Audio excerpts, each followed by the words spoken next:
No rush. And we're live. All right. Hello, book lovers. Welcome to Authors Love Bookstores, presented by A Mighty Blaze. My name is Kimberly Hensle-Lowrance, and I'm your host today. For those of you who are new to our broadcast, A Mighty Blaze is a volunteer effort of writers and creatives who love books, storytelling, authors, and bookstores. We work to bring attention to these essential parts of our culture during COVID-19 and beyond. Authors Love Bookstores is a weekly online program held on Wednesdays. I host and produce this program in conjunction with fellow writer Joe Moldover. Our goal is to highlight independent bookstores across the US and Canada, to tell you what makes them so special and what you can do to support their continued survival. We do this by speaking with booksellers and with the authors who love and appreciate their stores. If you're watching live with us on Facebook, feel free to post a question via a comment below the broadcast, and we'll get to as many as we can later on. This interview will also be posted to YouTube, so please subscribe to the A Mighty Blaze YouTube channel to catch all of our interviews. Now to the interview. I am so excited to welcome Jenny Lawson to Authors Love Bookstores. Welcome, Jenny. Hello, thank you for having me. So happy you're here. And Jenny is with a special guest today, Dorothy Barker. Yes. Yes. Hello. Here on Authors Love Bookstores. So I've been a fan of Jenny's for years, and I had the pleasure of hearing her speak at a blogging conference several years ago, Blog Her 2014, and we have the YouTube link, which Joe is going to put below, our producer. I loved that talk that Jenny gave. She was funny and honest and wise and so open, and that's how she is on the page as well. Jenny Lawson is the talented writer behind the Blogess blog. It's a very popular and award-winning website where she regularly shares her clever and observant takes on the world. She mixes humor with raw honesty, talking about anything, you name it, she's probably talked about it, including mental illness, taxidermy, her family, and a large metal chicken named Beyonce. So if you don't know what I'm talking about, definitely check out the Blogess website. We're going to post the link below as well. In addition to her website, Jenny is the author of 3 books. Let's Pretend This Never Happened, a mostly true memoir, Furiously Happy, a funny book about horrible things, both of which were #1 bestsellers on the New York Times bestseller list. And she also has a 3rd book called You Are Here, an Owner's Manual for Dangerous Minds.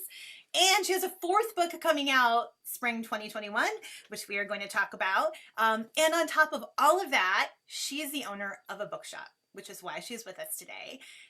Nowhere Bookshop in San Antonio, Texas. Welcome, Jenny.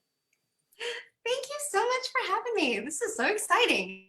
We're very excited. It made me feel like I have accomplished some things, even though it feels like I've just been in a stasis for the last 6 months. So that was 2020 is a year of, survival. That is exactly right. It's a year of survival. But for you, 2020 is also the year that your bookstore opened, right? And you finished a 4th book. So I would say, on the balance, you've managed to be very productive at a time when people are basically just making bread and drinking a lot of wine. Would you say that it's been a productive year? There's been highlights?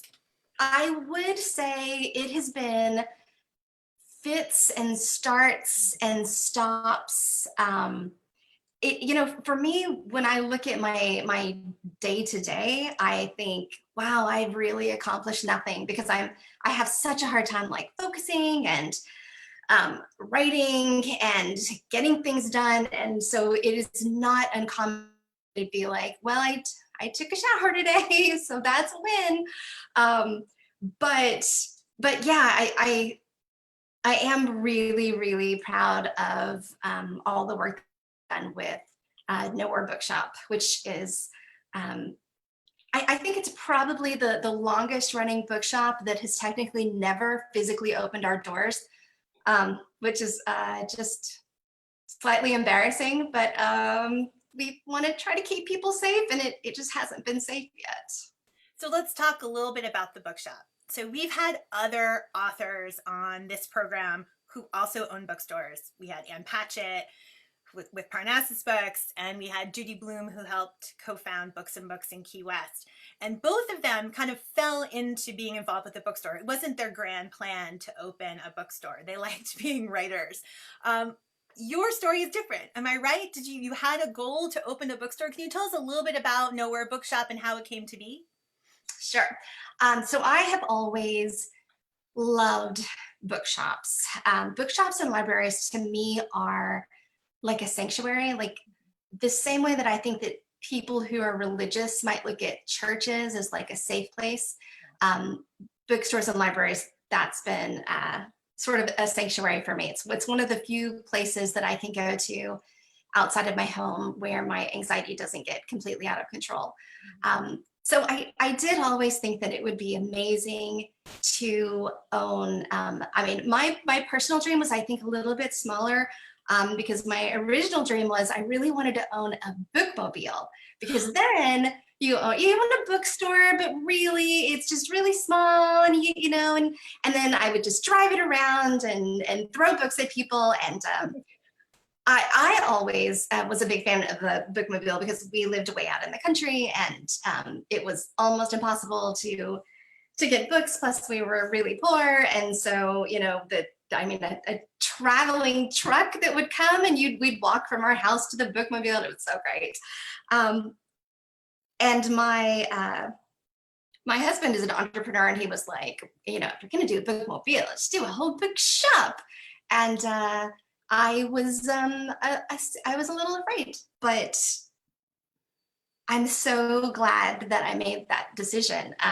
We're really, really lucky that Elizabeth Jordan, who is the CEO of Book People in Austin, she's the general manager at Nowhere, and she's brilliant and takes care of just so much stuff that I'm like, what's happening? I don't understand, because turns out running a bookstore is really hard. Yes. Yeah. So luckily we have we have her, and we have Matt and Vicky, who also work there, and they're our full-time staff. And it's really lovely, even though we haven't opened the doors, but we still do we do curbside service, and we are open online, and we have our book club, and we have all of that. But it's really nice to see. I'll go on Sundays. I'm very, very quarantined. Because I have a lot of autoimmune problems, I can't leave the house. And so the only place that we go is here, the three of us, Victor, myself, and our teenage daughter, Haley. We live here. And then on Sunday, when the bookstore is closed, we go up to the bookstore, and I get to spend hours up there. And it's, you know what? It has been worth having it just so that I can have some place to go to escape once a week. Yeah, it's great. Did you take inspiration from any other bookstores when creating Nowhere Bookshop? Did you sort of say, oh, I'm going to steal this from this bookstore or copy this from that one when you designed?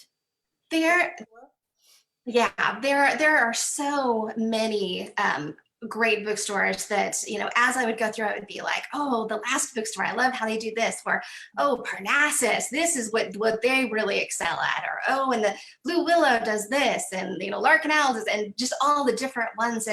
And I kind of wanted to take all of the things that I love, because as an author, when I do book tour, I will go out on tour, and I always like forget the bookstore until I walk in, and then I'm like, oh, this is the one that has that great whatever it is. And so when I started Nowhere, I was like, what if we just had all of the crazy magical stuff, and we bring it all together? And Elizabeth and Victor are they're very like, this is the business, and this is, try to focus. And I'm like, oh, you know what we should do is we should do the craziest random crap ever. And I come up with these ideas, and I can't even say some of them on video because they're so completely ridiculous. But I love them. I think they're a really good idea, and we've actually done quite a few of them, including we have our book club, which I'm so incredibly grateful. Honestly, the book club itself, it's called the Fantastic Strange Things Book Club. And the book club itself is sustaining us during COVID. Like it is, we're able to, pay our rent and keep all of our employees on and stay busy. When I first started it, I was like, what if we picked weird, strange books that wouldn't necessarily get a lot of attention, but that are just really great, fantastic books. And I thought because it wasn't going to be like super mainstream, I thought maybe we'll get like 100 people that will join, and wouldn't that be great? And now we have thousands of people who are part of this book club. And what's really lovely is that not just when you're an author in the middle of COVID, it's really hard because a lot of bookstores aren't open, and so the book doesn't sell as much, and you can't go out on tour as in the same way. And it's hard for publishers because they don't know, like, should we publish this book now? Should we wait? Is this good? Is this not?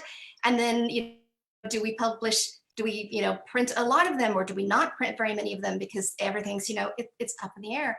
Right. But the great thing about the Fantastic Strangelings book club is that it has helped so many publishers and authors who maybe wouldn't necessarily have gotten a big push, but because they had a right out the gate first week of like thousands of books sold, they get, first of all, more attention in the press, and it helps them, and it helps the author, and it helps us, and it's really nice. Quite a few of them have had to do like printings just for us because they were like, we never would have expected to sell that many books. In fact, we had one, They Did Bad Things, was the name of the book, where they actually did a special printing just for us. And on the inside, it said, this is for the strangelings. And Wow. yeah, so it's really nice. And what's also really lovely is that we have a really high amount of diverse voices. And so that's really, really nice as well. A high number of women authors and own voices and LGBTQ and people of color. And so, yeah, it's nice to hear from other voices and other stories. And then what's also really nice is because we're in the middle of the pandemic, the people who are doing the authors who are doing their stuff, they're just doing Zoom calls. And typically, because my anxiety is so high, I don't think I would be able to go to the bookstore to interview them very often, because it's like even just like you and me, like it's very anxiety inducing, but I'm able to push through it. And the same thing with the book club. I'm able to, typically once a month we'll have meetings with the person that actually wrote the book, and people can talk to them and I can interview them. And it's one of those things where I don't think, if COVID hadn't have happened, it's one of those weird, strange blessings in the middle of a bunch of curses. Right. And so those interviews are available on Nowhere Bookshop's YouTube channel, which we'll put the link below. And for those people who think, I want to join that book club, we'll also put the link for the Fantastic Strangelings book club also below. Anyone can join. You don't have to live in San Antonio, right? It's open to everyone. Right. Yeah. And in fact, I think probably one of the reasons why, another silver lining for the pandemic is just how it's united so many people together over these books that you've selected. And what an impact you're making in the publishing field. Like already, and the store isn't even technically open. That's amazing, Jenny. I know, right? It's magical. It's actually, it's magical, right? When you really think about the way publishing works and how hard it is for a book to find a life and find to come to the reader's hands, that you've been able to direct people to these overlooked books and made them successful to have to go into subsequent printings. That's amazing. it's so nice. And what's also really nice is that quite often, so the way that I do it is I get, you know, the arcs and or you know, is it Edelweiss? Is that how you pronounce it? I think that's, well, it's the like the electronic arcs. Right. So I'll go through and I'll typically read like yeah, under 10 books of like, these are the books that are coming out next month, and these are the books, and I'll, you know, kind of go through and I'll pick out like of those 10, oh, here are the 3 that I really liked, and I'll send them out to Elizabeth and say like, you know, what do you think about these 3? And so often she'll come back and she'll be like, well, that one got pushed back because they were afraid that they weren't going to have an audience, and that one got pushed back, and that one, and then she'll reach out to them and they'll be like, oh yeah, if you're going to get a couple thousand right off the bat, we'll do it now. Yeah, this is great. This is great. So, so it's nice. It's nice to have that, not only to have that impact, but what's really nice is the books are great. Like they're so absolutely fantastic. I mean, there hasn't been a book that, I mean, I wouldn't choose a book that I didn't already think was like 5 stars, but they're so odd and good and funny and scary, and you know, that just this strange combination. And I'm so excited about oh my gosh, next month's book and the book after that. Oh my god, but I can't say it yet because Can you tell us what next month's book is? I No, can't. not yet. I can't. When did it go out? When did you announce it? If you're a member of the Strangelings, you'll probably get an email in the next day or 2. If you're not, then probably Friday or next week I'll announce it when we do, because we do like because it's open, because a lot of people can't afford to be in the book club, which is like totally legit, because it's, you know, $5 a month to get a book delivered to your house, and not everybody has that. So there are some people who are honorary members and they just get it from the library. And all of our, you know, our discussion is online, and it's on Facebook if you're a Facebook person, or it's on my blog if you know, hate Facebook. And so it's basically just this this open discussion. And you know what also is really nice is because it's not, the shipping is not bad in America, but when people are like, oh, you know, I want to have this shipped to there was somebody last week who was like, oh, I live in South Africa. What would the shipping be? And I would be like, it'd be way too expensive. Like, we could do it and I'll give you a quote on it, but you don't want to do that. Like, you should go find your local bookstore. And what's nice is there are all these like, you know, Canadian bookstores and English bookstores and British, and you know, all these different bookstores that are like, okay, we've got to carry this book because we have some of your customers here, and that's where they're getting the book from. So it's kind of nice. Helping authors and also helping other independent bookstores. Exactly. That's fantastic.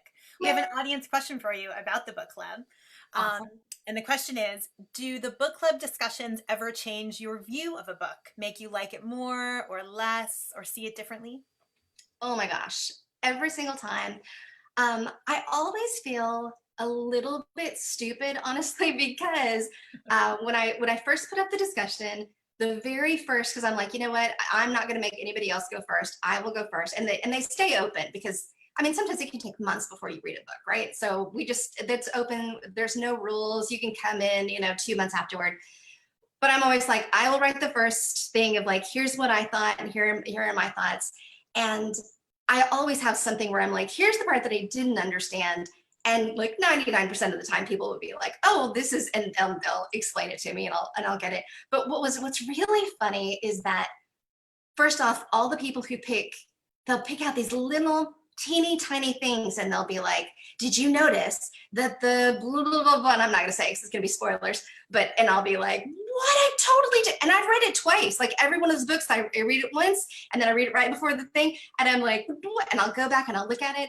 And then we'll have the discussion very often with the author, and I'll ask them, because we do, you know, a similar sort of thing. And I'll be like, okay, well, somebody said, did you mean to do this? Is this like a spoiler? And they'll be like, oh my God, I'm so glad they saw that, because yes, and nobody ever sees that.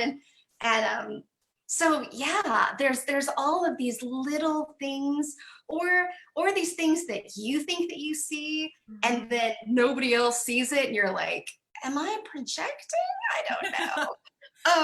We have But that another. Ooh, go ahead. Sorry.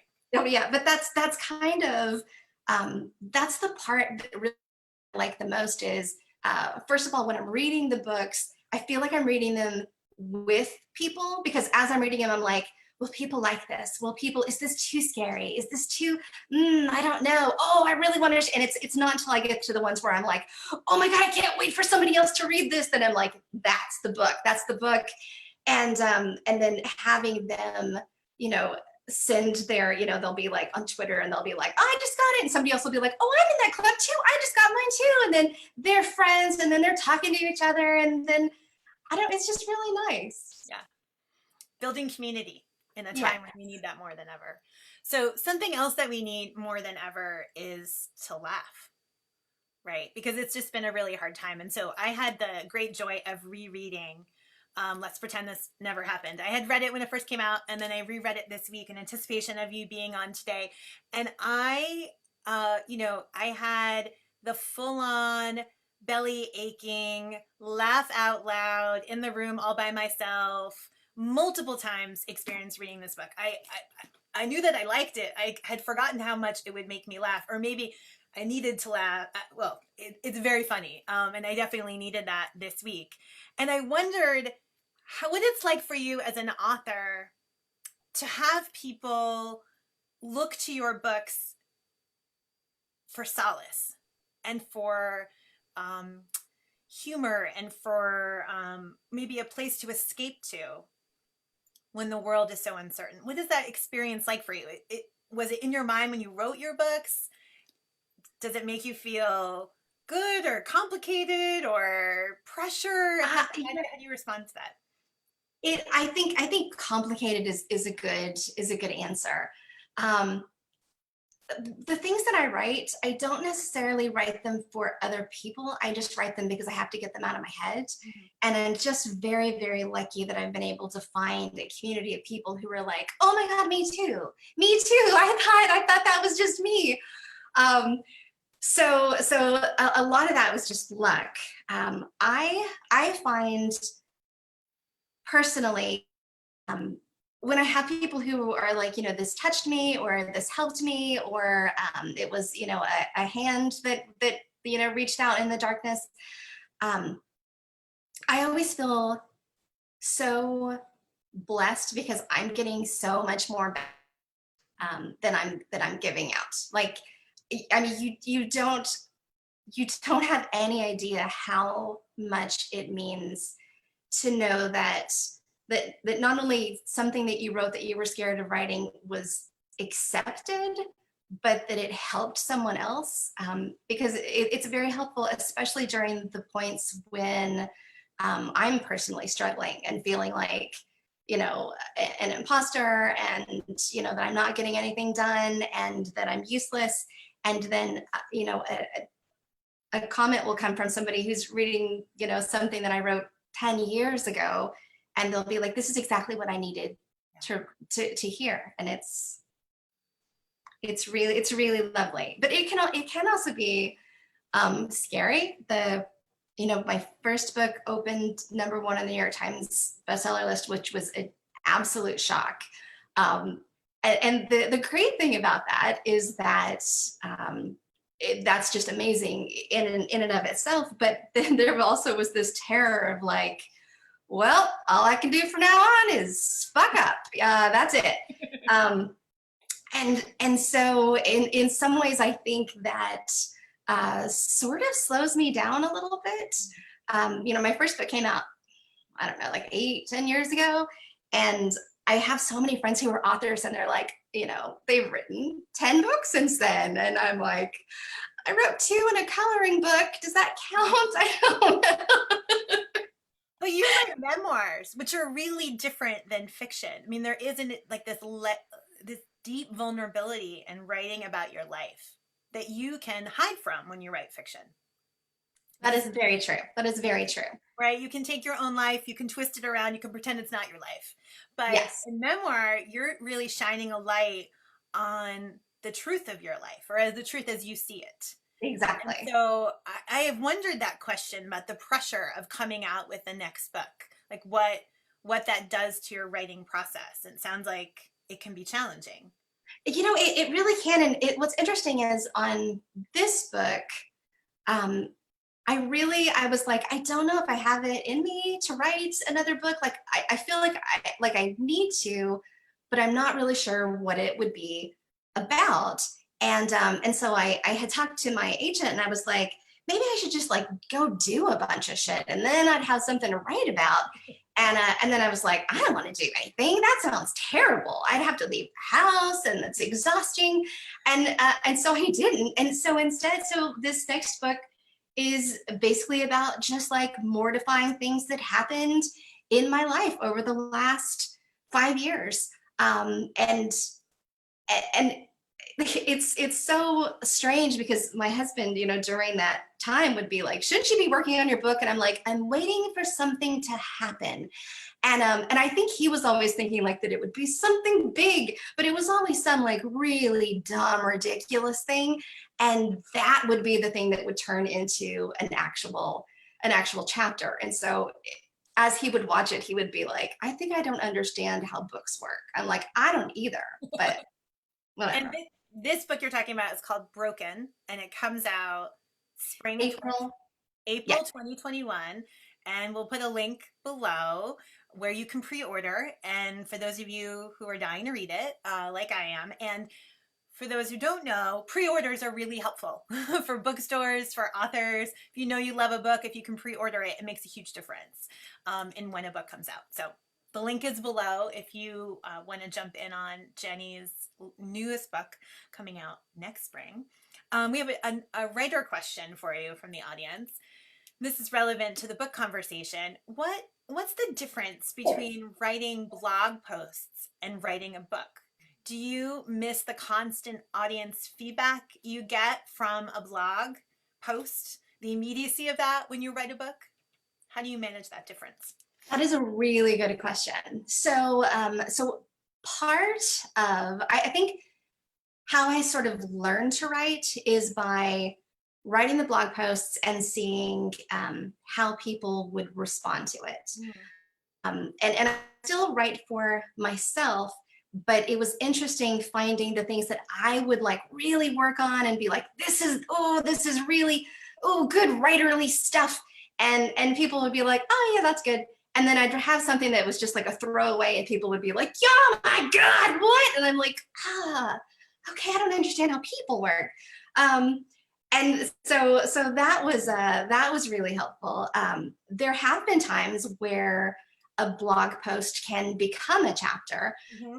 And that is really, for instance, yeah, exactly. For instance, Beyonce, the giant metal chicken, that was a blog post that was super popular and so popular that people were like, that's going to be in your book, right? And I was like, but people are going to feel like it's cheating because I want it to be, new material. And my editor was like, as long as it's like 80-90% new, you're fine. It's okay. And so there's also a lot of times where, so for example, in my next book, I talk about transcranial magnetic stimulation, which is this treatment that I've gone through a couple of times for depression, where they put this magnet on your head and like drill into your skull magnetically for, I think, 30 days or which is really uncomfortable, but did work for me in not permanently, but it really helped.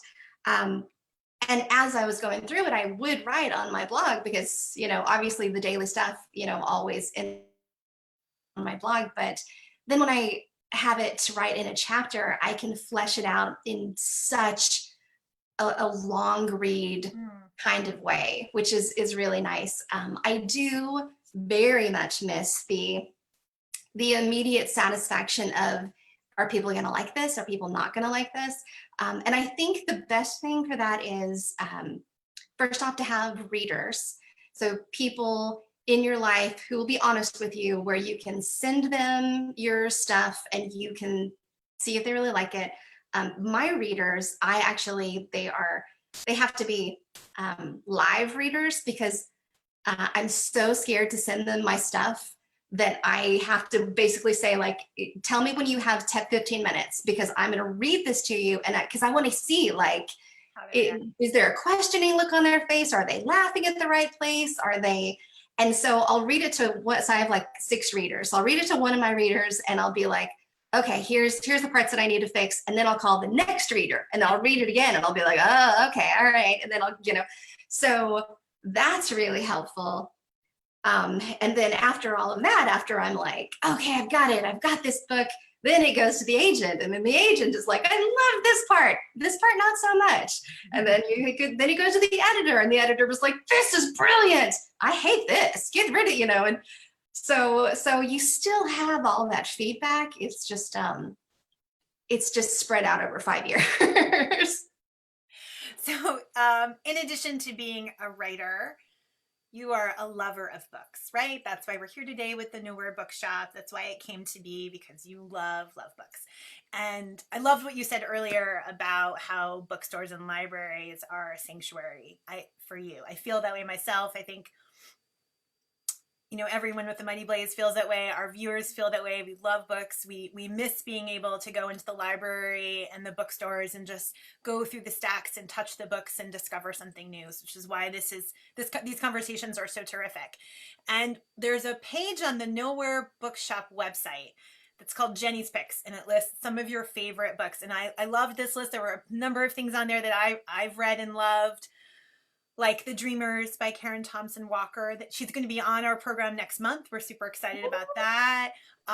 Manual for Cleaning Women was another one that I also loved. Kindred was one of those books you can't stop thinking about after you read it. And there's many other books on there for people who are looking for something to read.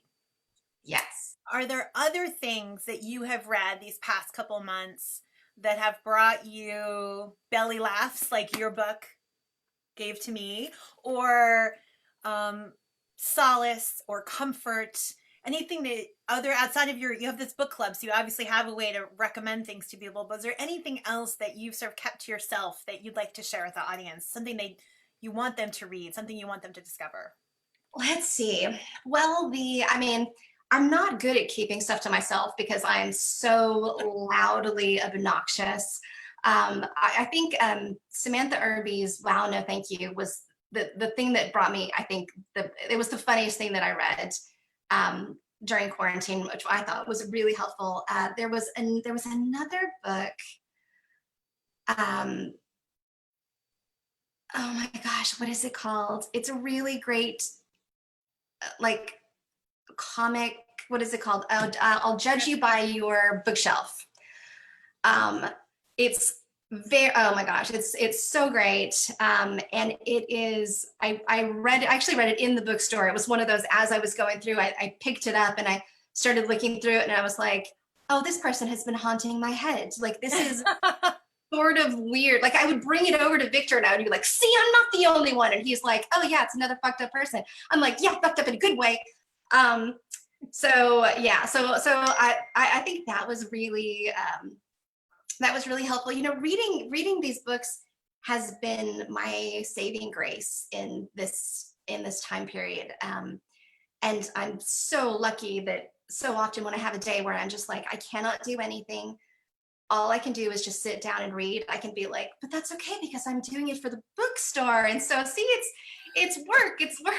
But the thing is it shouldn't have to be. You shouldn't have to feel like, oh, this is a luxury I'm giving myself, because it's such a not just a wonderful gift that you can give to yourself, but it helps you to grow, and you can see all of these different voices in these different lands, and you look out through other people's eyes and you can travel the world. And I mean, that was the whole reason why I named the bookstore Nowhere, is because I loved all of those nowhere places that as soon as I open up a book, I'm like, oh, I don't exist anymore. I am in Lovecraft country. That's where I am right now. I am in, all of these different wonderful places. One book that I don't think that I have recommended yet, but I can give you a I do, when I pick my book of the month for the book club, I also give like an optional book, and I'll just say like, also, if you're like me and you definitely need more than one book at a time, here's another book that's coming out this month that I think is really good if you want to pick it up. And it was, I'm going to get the name wrong and I don't have it here. It's by V.E. Schwab, and it's The Invisible Life of Adeline LaRue. Is that right? Oh, I'm going to be We'll wrong. find it. We'll find it. Okay. Okay. It's oh, it's really good. Like I had a very hard time picking. I was like, oh, this one's really good. And then I read the other one and I was like, oh, but this one, I just kept going back and forth and back and forth. And I was like, all right, this one's the optional and this one's the, so that would be one that I would say, I think it comes out in a week or so. And they can buy it from the Nowhere Bookshop. They can. They absolutely can. They can, or they can get it from the library, or they can get it from, we are really lucky, and I love, love, love every single person who has supported Nowhere Bookshop and bought stuff through. And I mean, like, we are so, so, so lucky. I will say, in some ways, I think maybe we're doing better than a lot of other indie bookshops. So if you have a local indie bookshop that it seems like they're struggling, you 100% have my permission. Go out and find them and help them, because at least so far, knock on wood, for the moment, we're doing well. And there are also a lot of Black-owned bookstores that really could use some boosting. So don't be afraid to go out there and find, because there's so many great bookstores. And one of the things that I really sort of shocked me, and I know it shocked my husband, because he's used to being an entrepreneur and being in business, and everybody is like, me first. And indie bookstores are not like that. Indie bookstores, they were like, oh, you're starting an indie bookstore, how can we help you? And I'm like, aren't we competing against? They're like, no, we're indie booksellers, none of us make any money, we're not competing against each other, we're just here for the love of books and each other, and we just love the community. And I can't think of any other industry that's like that. It's true. We've had bookstores on every week on our show since April, and I think you completely nailed what the sense we get from all of them. They're in it for the whole field. They want everyone to do well, because if one bookstore does well, it's like an upswell of affection. And maybe this pandemic has taught us that we can support the indie bookstore in our own backyard, and we can also support the one that's across the country. Yes. And over here and over there. And, you can buy books from all over. And by buying a book, you can make such a difference. I mean, the fact that your bookstore is thriving because of your book club is just such a profound statement about the power of books, right? And the community that, I hope all those people get that like, I am buying this book and it's giving me a great joy, but it's also someone else's livelihood, and I'm making such a difference. Yes. It's so, and the community itself is so great, where, the responses in Facebook and in the discussions and the people, and and I'll see, somebody saying like, oh, I really wanted to get this book, but I can't afford it, and the library is not going to have it for a while. And I'll see somebody else say like, I want to buy it for you, friend me, I'm going to send it to you. And people who are sharing their books, or who are like, hey, does somebody want like a 3-month subscription, because I'd like to do this for, and I'm just like, people are just lovely. They're just, if you start to lose faith in the world, and I think it can be really easy to do that. I think you just have to look for the right people, and the people who love books typically tend to be those people. Book people are good people. That is exactly right. True. So we have a lot of writers who follow us here in the Mighty Blaze, and they're always looking for ways to keep writing during a pandemic. It's been really hard. Your blog has kept going. You've been writing. How have you managed that? What tips would you offer to the struggling writer out there? Let's see. I first off gave myself a little bit of a break. I used to think at least 3 blog posts a week. That was like my minimum. And now I'm like, you know what? I can do 2. And people are still they're not gonna just be like, forget her. We haven't heard from her in a couple of days. So that's one of the things, is being able to kind of let yourself know that it's okay not to have constant content, as long as you're saving up for good content. So that would be one of them. The other thing is well, 2 things. One is I haven't felt very creative, but when I'm not very creative, I'm usually really good at editing, because it's like a different sort of mind thing. So I may go through and find like old, chapters that I thought were really funny, but maybe my editor and agent were like, yeah, it's okay. It's maybe not book quality, but it's good. And I'm like, oh, this actually would be a blog post. I could change this around. And so editing, or, just doing something that takes like a different part of your brain, I guess, would be part of it. And then the other thing is refilling my creative cup. Just, every time that I start to think I will never be funny again, which happens a lot, I will pull out a book that's funny, and I will read it. And there's something really wonderful about, like, for me, when I read essay books, or like if I'm reading like David Sedaris or Samantha Irby or Nora Ephron, I feel like I'm having a conversation with them as I'm reading the essays. I'm like, oh my God, me too. Let me tell you this story. And so many of the chapters are really just me telling a story to these invisible authors who may or may not care about this thing that I'm writing. So I would say, if you feel like you don't have anything to write, you probably just need to read for a little bit and find your love of reading again. And one thing I will say that it totally does not work for me, but I ask this question over and over again in the Zoom calls, because I struggle with it as well. And a lot of people have said, oh, when I get really blocked, I change and I handwrite my stuff. I've heard that yet. Yes. Yeah. Doesn't work for me, but maybe it'll work for you guys. And take the dog for a walk. That is exactly right. That yes. always helps. That always helps. Yes. I am like really devastated to say we're coming to the end of our time.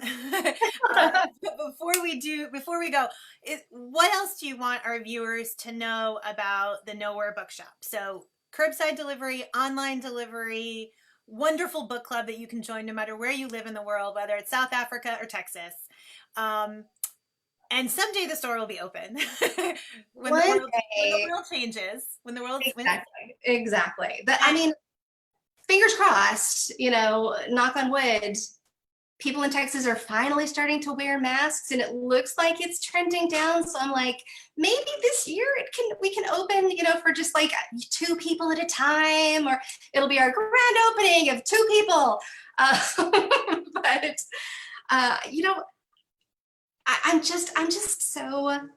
I'm so happy and grateful and just excited about, what's going to come next. And yeah.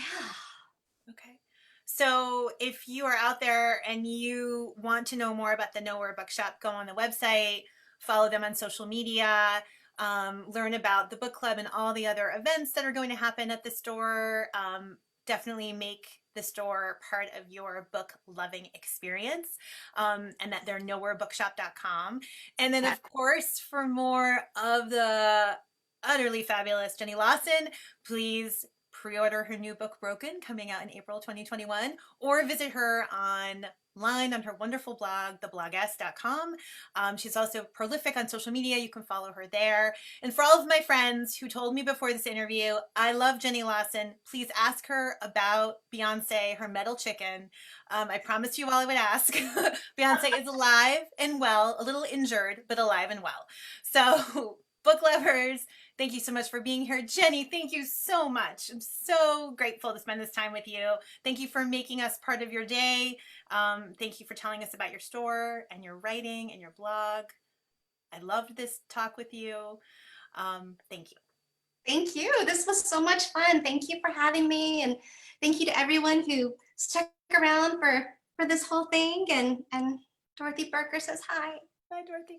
Book lovers, join us back here next Wednesday for more of A Mighty Places Authors Love Bookstores. Until then, be well and keep reading. Thank you.